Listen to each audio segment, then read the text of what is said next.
Shalom, bien-aimés de Dieu, shalom. Bienvenue à votre émission Plateau charismatique. Aujourd'hui, je reçois pour vous le prophète Emmanuel qui vient nous parler de l'évangélisation prophétique. Alors, bonsoir, prophète. Bonsoir, servante Rebecca. Comment allez-vous ce soir? Oui, très bien. Amen. Eh bien, nous allons prier pour nous mettre en communion avec l'Esprit de Dieu. Amen. Amen. Père éternel et tout-puissant, nous te rendons grâce, nous te louons et nous te bénissons, Seigneur, pour ta main puissante et glorieuse sur nos vies, pour toutes tes grâces en abondance. Sois loué, sois élevé, éternel Dieu de gloire, sois glorifié. Nous venons, éternel Dieu, pour parler encore en ton nom. Nous voulons sensibiliser, éternel Dieu, ton peuple, Seigneur. Ô éternel Dieu tout-puissant, tu nous demandes, Seigneur, de porter ta parole aux quatre coins de ce monde, Seigneur, afin qu'un plus grand nombre soit sauvé. Père, viens bénir nos lèvres, viens bénir ce moment, Seigneur. Viens prendre le contrôle de ce moment, éternel, pour que tout ce qui sera dit ce soir, éternel, soit une parole de vérité, éternelle, une parole, éternelle, de guérison, Seigneur, pour ton peuple. Oh Père, viens toucher ton peuple, Seigneur. Que ce ne soit pas nous qui parlons, Seigneur, mais que ce soit toi, Seigneur, qui viens parler à ton peuple au travers de tes instruments que nous sommes. Béni sois-tu, Seigneur, au nom de Jésus. J'ai ainsi prié. Amen. Amen. Alors, prophète, vous venez pour nous parler de l'évangélisation prophétique. Exactement. Eh bien, je vous laisse la parole. OK. Nous allons lire une texte qui va nous conduire en cela dans Acte 8, le verset 26 à 35. La Bible déclare, un ange du Seigneur s'adressa à Philippe, lui dit, lève-toi et va du côté du midi sur le chemin qui descend de Jérusalem à Gaza, celui qui est désert. Il se leva et partit, et voici un Éthiopien unique, ministre de Candace, reine d'Éthiopie et surintendant de tous ses trésors, venu en Jérusalem pour adorer, s'en retournant assis sur son char et lisant le prophète Ésaïe. L'Esprit dit à Philippe, avance et approche-toi de ce char. Philippe courut et entendit l'Éthiopien qui lisait le prophète Ésaïe. Il lui dit, comprends-tu ce que tu lis? Il répondit, comment le pourrais-je si quelqu'un ne me guide? Et il invita Philippe à monter et à s'asseoir avec lui. Le passage de l'écriture qu'il lisait était celui-ci.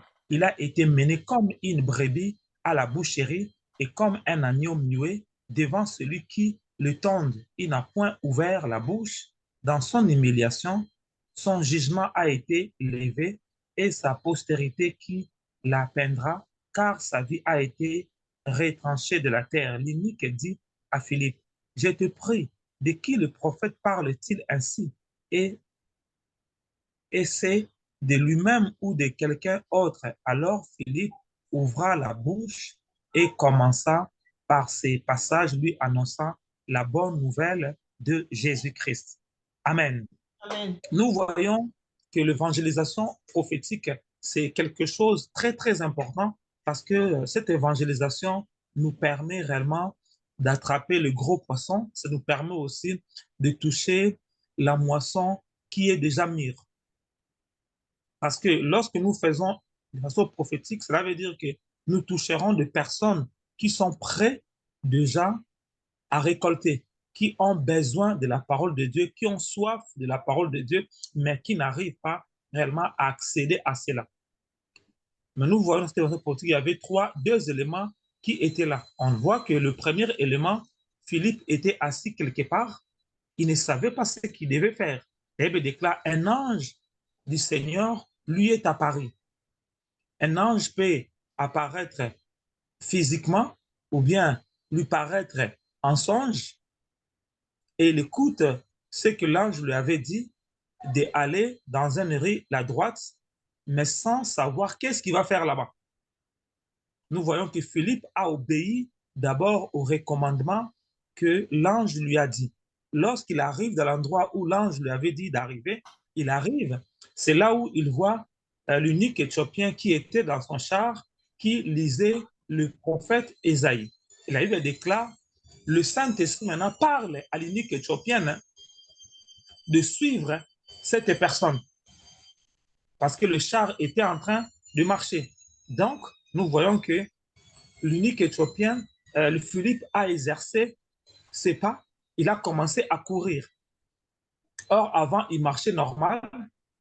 Deuxièmement, lorsque l'Esprit de Dieu lui parle, il commence à courir pour suivre cette char. On ne sait pas dans quelle distance que ce char-là courait, mais l'unique, Philippe a couru jusqu'à ce qu'il arrive à côté du char et il voit cette personne-là dans le char est en train de lire. Et l'unique, Philippe lui pose la question, est-ce qu'il comprend ce qu'il lit? Or, nous voyons que Dieu, le Saint-Esprit n'a pas dit à Philippe de poser la question. Mais Philippe a compris qu'il fallait qu'il pose la question parce qu'on lui a montré de suivre cette charge. Et cet homme, lorsqu'il a écouté, il a dit, je ne comprends pas, peux-tu monter dans ma charge pour m'expliquer? Et nous voyons que l'unique a stoppé la course du char pour faire monter réellement Philippe. Et Philippe commence maintenant à lui expliquer ce qu'il lisait. Et nous comprenons que cet homme avait soif de la parole de Dieu. Cet homme aimait la parole de Dieu, mais cet homme ne comprenait pas ce qu'il lisait dans la Bible.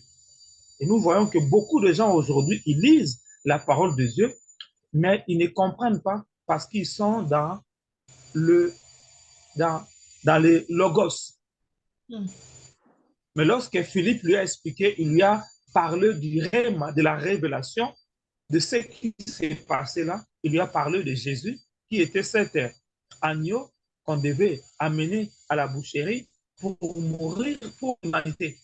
Et nous voyons que lorsqu'il a expliqué à l'unique éthiopien a compris l'importance de mourir et de vivre pour Christ. Parce que l'unique était venu pour prier, mais sauf que le temple était déjà brisé. Donc, il était triste. Comment il arrive quelque part où Dieu devait lui parler, mais le temple a été détruit. Or, Dieu voulait le faire dans une nouvelle dimension qui soit maintenant ce temple où le Seigneur devait y habiter. Parce que nous, tel que nous sommes là, nous sommes le temple de Dieu. L'Esprit de Dieu habite dans nos corps. Il n'habite plus dans le bâtiment. Mais hors de cette époque-là, il fallait seulement venir à Jérusalem pour écouter Dieu. Et cet homme était triste. Cet homme était déjà une âme qui était mûre pour recevoir la parole de Dieu. C'est pour ça que Dieu a utilisé l'unique éthiopien pour lui parler. En parlant, et nous voyons que lorsqu'ils ont vu réellement l'eau, l'unique éthiopien a dit à Philippe, qu'est-ce qui m'empêche d'entrer dans les eaux des baptêmes? Philippe lui dit, mais si tu crois, on va le faire. Ils sont descendus. Cet homme est rentré dans le baptême sans forcer. Pourquoi? Parce que c'était déjà un âme qui était déjà mûr. Donc, lorsque nous faisons l'évangile prophétique sur le Saint-Esprit et les anges que Dieu peut envoyer pour nous aider à faire ce travail, à chaque fois que nous ferons le travail, nous aurons réellement de bons résultats. Pourquoi? Parce que c'est le Saint-Esprit qui va convaincre les personnes. Le Saint-Esprit va déjà préparer les personnes qui sont mûres pour que nous ne puissions pas avoir, de ne pas rater notre cible. Quoique dans cette épisode prophétique, on va exercer certaines forces, il y aura des combats, mais à la fin, nous allons être contents. Pourquoi? Parce que cette personne est déjà préparée. Nous pouvons aussi voir une autre prophétique lorsque Dieu a dit aussi à Ananias pour aller prier pour Paul. Nous voyons que Paul aussi était préparé déjà pour recevoir la parole de Dieu. Ananias était en train de prier, le Seigneur dit à Ananias, va prier pour un homme qui s'appelle Saul de Tarse. Lui dit, mais cet homme, c'est un mécréant. Cet homme, j'ai écouté ce qu'il a fait dans la vie de beaucoup de gens. Dieu dit, non, moi, je l'ai choisi pour porter ma lumière. Mais cet homme aussi, ta vie en vision, que tu lui avais imposé le main, réellement, ses yeux étaient ouverts. Nous voyons Ananias, il arrive aussi devant euh, Paul, il dit, mon frère, le Seigneur qui t'a apparu au chemin de Damas, qui m'a envoyé de t'ouvrir les yeux. Lorsqu'il a imposé le main, automatiquement, les écailles tombaient dans les yeux de Paul. Et le même jour, Paul n'a pas résisté. Paul est rentré aussi dans les eaux de baptême. Pourquoi? Parce que l'enseignement prophétique nous permet réellement de toucher les personnes qui sont déjà disposées, les personnes qui sont mûres. Parce que tous les gens que nous voyons dans le chemin, des fois, ils ne sont pas encore mûrs pour recevoir la parole de Dieu. Mais lorsque nous faisons l'enseignement prophétique, à chaque fois, le Saint-Esprit nous amènera vers des personnes qui ont besoin maintenant réellement de recevoir quelque chose. Parce que Dieu dit, laissez livrer et la paille réellement de croître. Lorsque le temps arrivera, je viendrai, je vais arracher, livrer, je le mettrai au feu et la paille, je le mettrai dans les greniers. Donc nous pouvons dire que lorsque nous faisons l'enseignement prophétique, ces personnes-là sont déjà dans un endroit, dans un terre où ils sont déjà mûrs. Lorsqu'on vient vers eux, on pourra ôter les mauvaises choses facilement et le mettre au feu pour qu'ils rentrent dans le champ de Dieu et dans la mission de Dieu. Or, lorsque nous ne faisons pas notre prophétique, des fois, on se croisera avec des personnes qui ne sont pas encore prêtes de recevoir la parole de Dieu. C'est comme s'il y aura un combat entre nous et ces esprits qui se trouvent en eux parce qu'ils ne sont pas encore préparés. Mais or, aussi qui nous permet réellement de toucher des personnes qui sont déjà disposées, des personnes qui sont de gros poissons, qui vont faire un grand travail. Nous voyons, lorsque l'inique a été touché, l'inique a construit réellement des églises en Éthiopie qui étaient sous la terre. Alléluia. Nous voyons, lorsqu'on a touché Paul, Paul aussi, à travers son ministère, il a propagé l'évangile partout. Pourquoi? Parce que c'était déjà un homme qui était mûr. Nous voyons aussi un autre aussi par rapport à Paul, à Pierre et Corneille. Mais c'est là, Dieu a commencé d'abord avec Corneille. C'est Corneille qui fait donner les aumônes et l'ange de l'Éternel vient dire à Corneille, réellement, le temps de ta visitation est arrivé. Mais faut appeler Pierre qui va venir réellement te bénir. Et nous voyons aussi Corneille, il envoya le personne vers Pierre pour que Pierre puisse venir. Et Pierre aussi était en train de prier dans la révélation. Dieu l'a fait voir beaucoup de quadrupèdes qui descendaient. Dieu dit, tue et mange. Pierre dit, non, Seigneur, ce qui est souillé, je ne peux pas tuer et manger. Et la chose a descendu 3 fois. Le Seigneur dit, ce que moi j'ai dit que c'est pur, ne dis pas c'est impur. Or, Dieu le montrait réellement le coutume des païens. Mais quand je vous écoute parler, prophète Emmanuel, je comprends une chose, c'est que je vois une différence entre le chrétien qui évangélise de manière prophétique et le chrétien qui évangélise par sa propre volonté. C'est que je vois que celui qui évangélise de sa propre volonté, eh bien, il évangélise, il fait quelque chose de bien, mais il n'a pas forcément de résultat. Alors que l'autre qui évangélise de manière prophétique, c'est-à-dire envoyé par l'Esprit, celui qui a reçu cet appel de faire, qui reçoit cette mission, automatiquement, les gens sont touchés et les gens, il y a une manifestation. Parce que dans l'exemple de l'eunuque éthiopien, on voit que tout de suite, il a été touché, il a demandé le baptême. Dans l'exemple de Oui. Paul, on voit que les yeux de Paul se sont ouverts. Dans l'exemple de Pierre, on voit que toute la famille comment il s'appelle déjà? Corneille. De Corneille. De Corneille, voilà. Corneille et toute sa famille ont été touchés et ont été baptisés du Saint-Esprit avant même de recevoir le baptême d'eau. Oui. Donc, on voit quand même qu'il y a une manifestation à chaque fois dans tous ces exemples. Mm. Alors que quand on décide, on se lève comme ça un beau matin et qu'on décide d'aller évangéliser, il n'y a pas forcément de résultat. Non, il n'y a pas beaucoup de résultats parce qu'il y aura souvent des oppositions. Mhm. Et toi, tu le fais parce que tu as envie de le faire, mais sauf que les personnes qui sont là, ils ne sont pas des personnes qui sont mûres. Parce que, comme j'ai dit, que Dieu dit, laissez le blé et livrer de croître. Au temps marqué, je viendrai pour arracher, réellement livrer pour le mettre dans le feu et le bleu de le mettre dans les greniers. Alléluia. Cela veut dire en tant que personne, nous avons ces deux semences en nous qui grandissent, mais lorsque ces semences grandissent réellement, c'est là où la personne euh, est prête maintenant pour lâcher le monde, pour venir auprès de Dieu. Tu vois? Mhm. Et lorsque l'évangile vient vers cette personne-là va réellement donner sa vie rapidement par rapport à la personne que nous évangélisons. Sans recommandation de Dieu, il y aura un affrontement par rapport aux choses qui se trouvent dans sa vie, parce que ces choses-là ne sont pas encore prêtes réellement de sortir. Tu vois, nous voyons même l'image lorsque Jésus arrive dans le territoire des Gadara. Il trouve cette personne qui était fou. On voit que ce fou-là disait à Jésus, ce n'est pas l'air de sortir de ce corps parce que tu es venu avant le temps. Tu Mhm. vois? Oui. Mais Jésus, fallait qu'il exerce l'autorité pour réellement libérer la personne. Et nous voyons que lorsque nous faisons quelque chose qui n'est pas le temps, nous allons encore dépenser beaucoup d'énergie. Il y aura aussi un combat atroce par rapport à cela.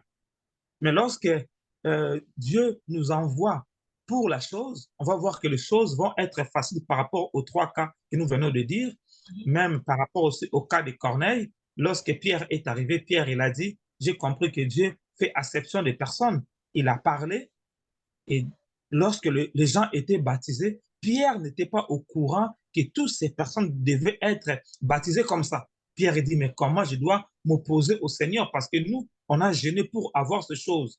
Mais Corneille, c'est lui seul qui donnait les aumônes, c'est lui seul qui priait, mais à cause de sa foi, voilà, tous les 100 personnes qui étaient sous sa garde étaient remplies du Saint-Esprit.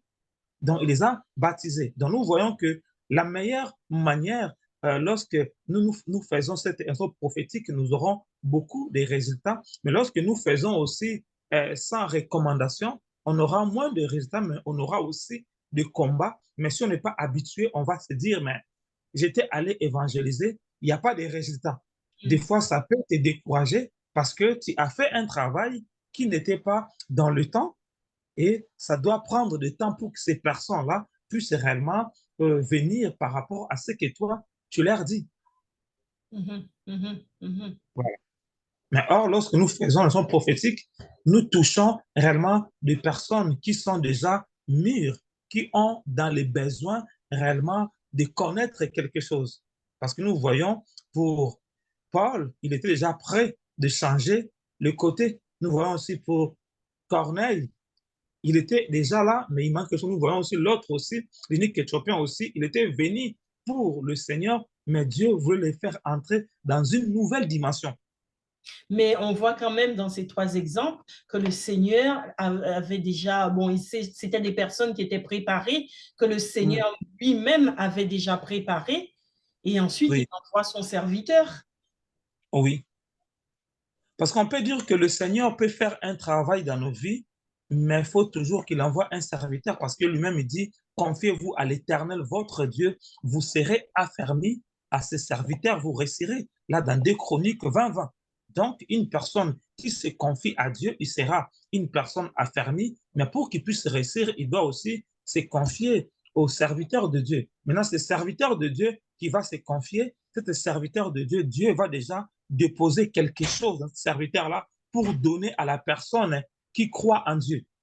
Ce n'est pas le serviteur qui donnera à la personne, mais Dieu, comme il a mis un protocole, il va mettre un serviteur qui va recevoir la bénédiction de cet enfant de Dieu. Lorsqu'il va être cet enfant de Dieu, il pourra réellement lui communiquer ce que Dieu lui a donné. Mhm. Mhm. Parce que Paul était en contact avec Dieu, Dieu voulait le bénir, mais comme Dieu a mis un principe, il peut commencer lui-même les choses, mais pour finir, il faut qu'une personne qui est son serviteur, qui a la chair comme toi, qui va réellement donner la chose à toi. Mhm. C'est pour ça que je dis Mais, que mais- c'est mais ça demande important. quand même une implication du serviteur, à savoir que le serviteur de Dieu qui va faire l'évangélisation prophétique, il faut quand même qu'il soit disposé, qu'il soit en prière d'abord, disposé pour que le Seigneur puisse lui parler et l'orienter pour recevoir une orientation. Oui, oui, Parce que tant qu'on est serviteur de Dieu, c'est que cela veut dire que Dieu nous parle. Dieu nous parle lorsqu'il a besoin. C'est comme je peux dire aujourd'hui, dans 7 mois aussi, il y a certains serviteurs de Dieu. Dieu les a parlé aussi de faire des conférences, d'autres de faire des croisades. C'est aussi une manière dont Dieu les a parlé. Il dit, bon, peut-être, hein, 7 mois, il faut faire une croisade les 14, les 15, les 16, le 20. Donc, il y a beaucoup de gens qui ont fait réellement de 7 mois. Ils ont dit que Dieu les a donné des directives pour faire des croisades. Mais quoi que Dieu les a donné ces directives pour faire ces croisades, l'ennemi aussi s'élève par rapport à ces croisades-là pour que ça ne puisse pas réussir. Mais comme Dieu les avait mandatés, ils ont écouté la voix de Dieu, ces croisades-là vont bien passer, quoique le combat peut être dans ces croisades-là qui va se passer dans 7 mois de juillet. Il y aura des croisades, il y aura des combats. Ces serviteurs pourront avoir réellement des problèmes matériels. Peut-être leur voiture peut avoir des problèmes, mais ils vont faire le travail. C'est juste pour leur montrer que dans les choses qu'ils ils font là, réellement, Dieu est avec eux, mais ils doivent réellement demeurer dans l'intercession parce que l'ennemi combat le travail qu'ils font par rapport à ces croisades, par rapport à ce qui se fera dans 7 mois.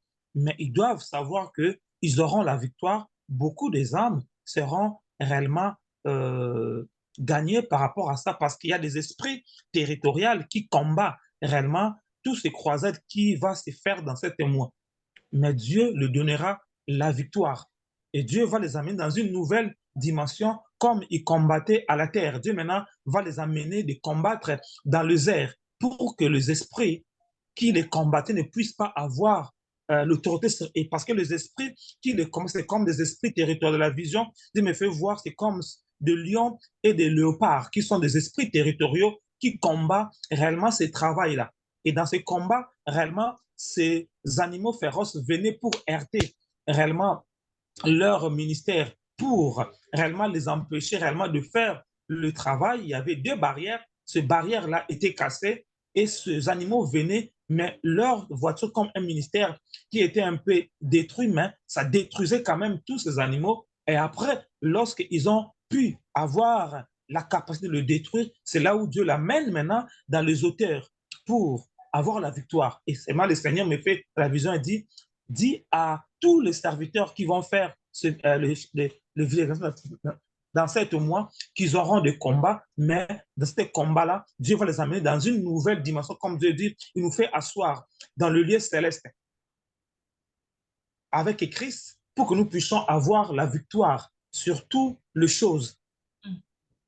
Et donc, faut que ce serviteur aussi puisse demeurer réellement dans l'intercession par rapport à ceux qui vont faire dans 7 mois, mais Dieu va se glorifier parce qu'eux aussi, ils ont reçu réellement le directive par rapport à faire réellement ces croisades, de faire aussi les évangélisations porte à porte.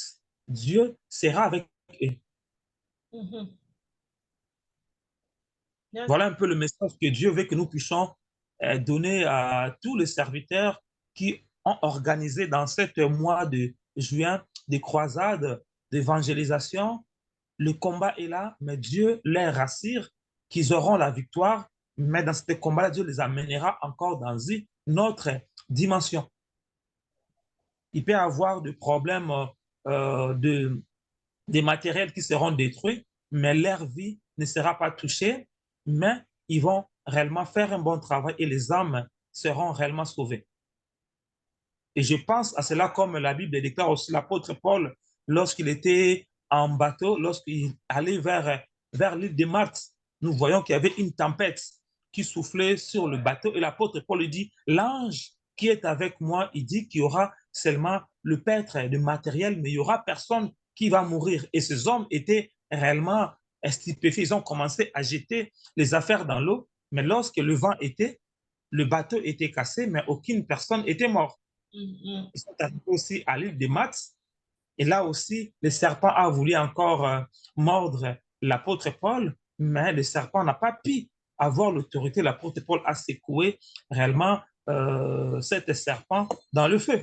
Et les gens ont vu que réellement Dieu était avec l'apôtre Paul. Donc, le message, Dieu veut que nous puissions dire à tous les serviteurs de Dieu qui organisent réellement les croisades dans 7 mois de juillet, le combat sera là, mais ils auront la victoire. Il y aura des pertes matérielles, mais ils ne regardent pas cela parce que le fait qu'une âme soit gagnée, c'est plus important que si une chose est cassée, une baffle est cassée, une voiture est cassée, c'est pas grave. Mais les âmes seront sauvées, mais qui demeurent dans la prière parce que Dieu est avec le programme qu'ils ont mis en place. Parce que nous voyons Philippe aussi a couru pour entrer dans le char. Il a dépassé l'énergie. Et aussi, ils doivent dépenser, mais l'ennemi, comme il ne veut pas que ce territoire soit gagné, mais Dieu les donne réellement la capacité d'arracher les âmes de ce territoire parce que les esprits qui se trouvent là n'auront pas de droit sur eux parce que Dieu les a mandatés de faire ce travail.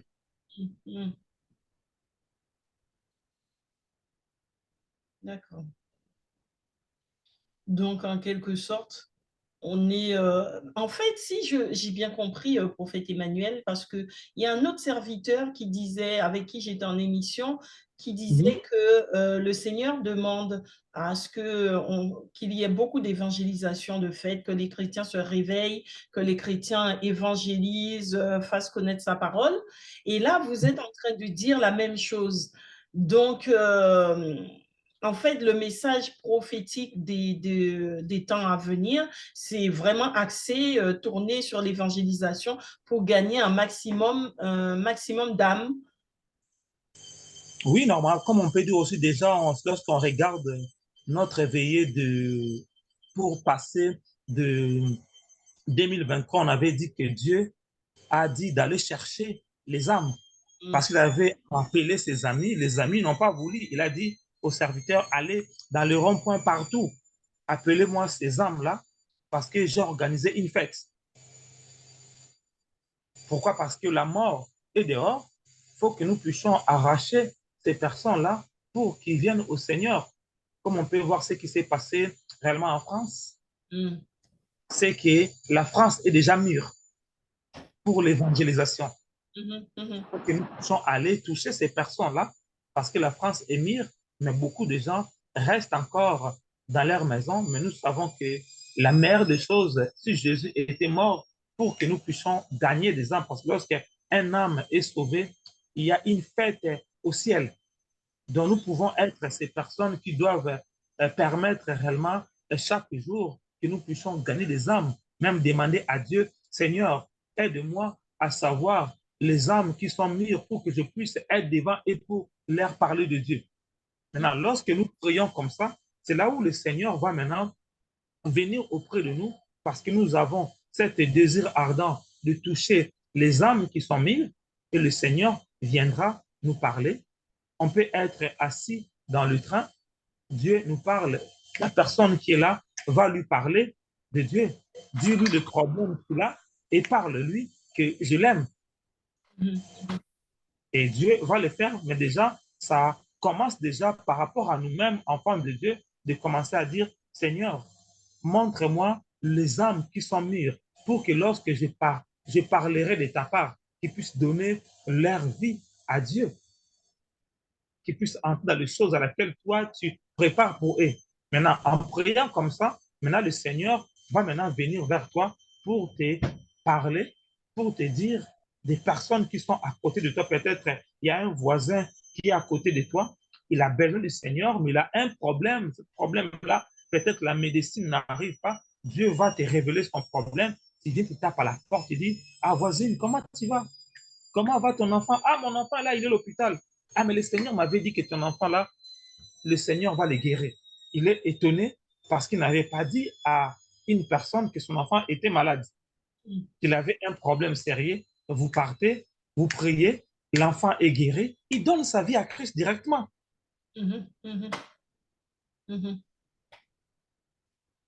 Et pour certains aussi, en priant, Dieu peut dire, bon, pour toi, organise un croisade dans une telle date, beaucoup de gens viendront et ils seront réellement restaurés. Comme je viens de dire, par rapport à la vision que j'ai vue, il y a des hommes de Dieu qui ont fait des croisades, ils auront des combats, mais Dieu et avec eux, ils auront la victoire. Beaucoup des âmes seront sauvées.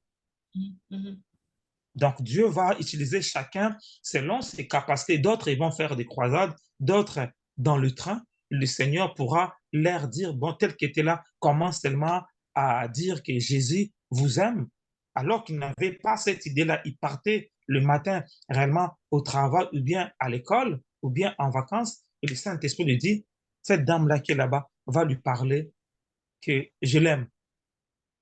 Et tu pars, lorsque tu dis à la personne, Dieu me dit qu'il t'aime. Seulement cet mot-là que tu lui dis, ça bouleverse ta vie parce que beaucoup de gens ne l'ont jamais dit ça. Beaucoup de gens l'ont décidé. Directement, ils commencent à pleurer. Et tu lui donnes l'évangile, il donne sa vie. Pourquoi? Parce que c'est un âme qui est déjà mûr. Or, le Saint-Esprit, il connaît les âmes qui sont mûres. Nous devons se connecter avec lui pour qu'il nous montre des âmes qui sont déjà mûres pour que nous puissions les toucher. Parce que nous voyons que Philippe a travaillé avec l'ange qui lui a parlé, après le Saint-Esprit qui lui a dit de suivre les chars. Parce que Dieu dit, ne sont-ils pas des esprits qui exercent un ministère auprès de ceux qui hériteront le royaume de Dieu? Comme nous exerçons, nous sommes des enfants de Dieu, Dieu enverra ses anges pour nous parler lorsqu'il aura besoin de nous. Mais le Saint-Esprit est toujours là pour nous parler. Amen. Amen. Donc, lorsque nous faisons le prophétique, le Saint-Esprit sera là pour nous parler et les anges que Dieu enverra aussi pour nous parler, ils seront là pour nous parler de faire ce à quoi nous devons faire. Mais si seulement nous obéissons aux premiers pas, réellement, les choses qui vont se suivre, ça va être bien. Mais si nous astrestons le Saint-Esprit ou bien l'ange que Dieu envoie pour nous parler, on ne pourra pas aussi voir la suite. D'accord. Alors, prophète, nous arrivons donc au terme de notre émission. Donc, je vais vous demander de conclure. Vous avez 5 minutes pour conclure et prier pour les téléspectateurs. OK. Comme conclusion, je voulais seulement dire aux enfants de Dieu, dès le jour que nous avons cru au Seigneur Jésus-Christ, on était scellés du Saint-Esprit. Et le Saint-Esprit, celui qui convainc les gens réellement du péché, nous devons faire recours au Saint-Esprit pour lui parler, pour lui dire que nous sommes disposés à faire cette évangélisation prophétique. Nous sommes ses enfants ou ses serviteurs qui nous parlent, qui nous montrent réellement des âmes qui sont déjà mûres, qui sont prêts à la moisson.